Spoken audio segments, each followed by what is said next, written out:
L'action évangélisatrice spirit, définition, objectif et finalité. L'action évangélisatrice spirit de l'enfance et de la jeunesse représente toute action vouée à l'étude, la pratique et la diffusion de la philosophie spirit auprès des enfants et des jeunes. Jésus est notre modèle et guide. Tu aimeras Dieu par-dessus tout et ton prochain comme toi-même.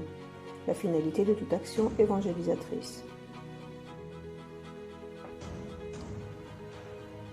La guérison de l'égoïsme pourra être longue, car les causes sont nombreuses, mais elle n'est pas impossible.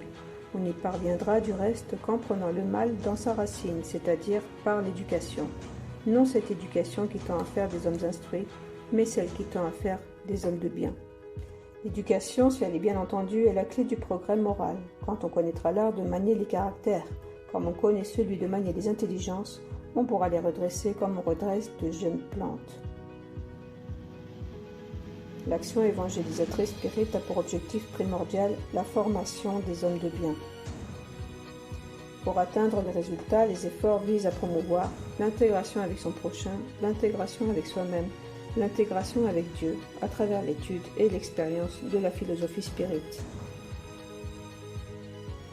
Les activités d'éducation spirit ont pour objectif de fournir l'étude et l'expérience de la philosophie spirit et des enseignements moraux de l'Évangile à la recherche du perfectionnement moral et la formation de personnes de bien, de promouvoir et stimuler l'intégration de l'enfant et du jeune avec lui-même, avec son prochain et avec Dieu, ainsi que dans l'ensemble des activités du mouvement spirit.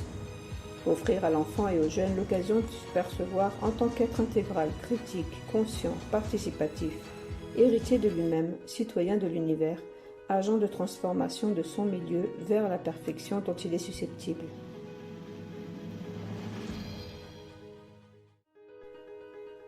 Dans l'évangélisation, on souligne les actions créatives qui visent à rapprocher les enfants du message de Jésus à la lumière du spiritisme, en tenant compte des différentes tranches d'âge, des centres d'intérêt, des stratégies communicatives, des formes d'interaction et autres.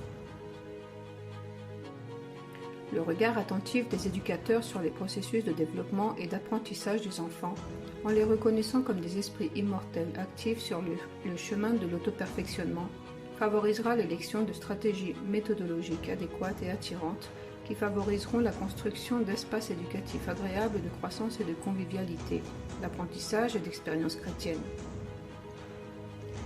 Évangéliser un enfant, c'est comme honorer le monde de la grandeur des grands devoirs, en ornant l'avenir de pierres précieuses.